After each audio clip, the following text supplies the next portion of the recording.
Greetings. Dorothy Day's next provocation is laughter or humour, which is the best medicine for many things. This iconic Australian cartoon, For God's Sake Stop Laughing, This is Serious, expresses it so well that even in the most difficult circumstances, there can always be something to raise our spirits, which is the point of humour. In Man's Search for Meaning, Frankl suggested that it was one of the soul's weapons in order to preserve the self. Even though it was grim, it raised the spirits, even if only for a few seconds. And he tells the story of working with a colleague, and both of them promised to share an amusing story to each other every day, just to raise the spirits. So despite everything, humour is important. Dorothy Day came across it when she was travelling with African Americans during the Great Depression. And interestingly, they caught rabbits to live on, but the rabbits began to run out. And then the leader of the group said, "You know what they're doing to us? They're asking us not to take more rabbits, just to catch them, milk them, and then let them go so they can be used by somebody else."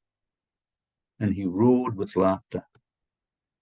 And that laughter seems so inappropriate, and yet, as she said, she'd seen nothing as yet. There was more laughing to come, and that went on day after day to keep the spirits high. So when she founded the Catholic Worker newspaper and a refuge in New York, the newspaper still selling apparently for 1 cent a copy, humour was part of it. Her granddaughter tells the story of Stanley, who lived there for 30 to 40 years and would often raise people's spirits with outlandish ideas and quotes. For instance, here at the Catholic Worker, we don't have a single cockroach. All of them are married and they've all got children. And then there's the story of Lena, who used to come in from the cold and the snow for a couple of months of the year only and live in the passageway. Everyone who went past was asked for a cigarette, and eventually one day Mother Teresa, who was visiting the refuge, went past and was asked for a cigarette, and of course politely said, "No, I'm sorry, I don't have one," to which Lena said, as she said to everyone who didn't have a cigarette, "Well, what use are you then?" And yet the work went on and expanded with a smile to places around the nation in more than one city, simply because people wanted to help, people wanted to be there, and wanted to laugh sometimes. And as we look at the world at the moment, what is there to laugh about?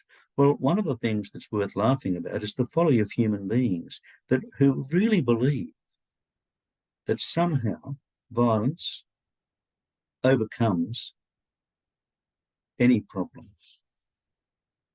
And yet the folly of human beings who see that somehow Gaza and Israel are now news. We hear nothing much about Ukraine. Myanmar has gone off the radar. Aung San Suu Kyi remains in prison, and the regime remains a military one. Our own refugees in Papua New Guinea are in Port Moresby, with the government threatening to send them back to Australia, who won't accept them anyway.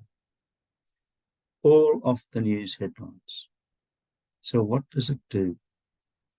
Where's the light? Where on earth is the light?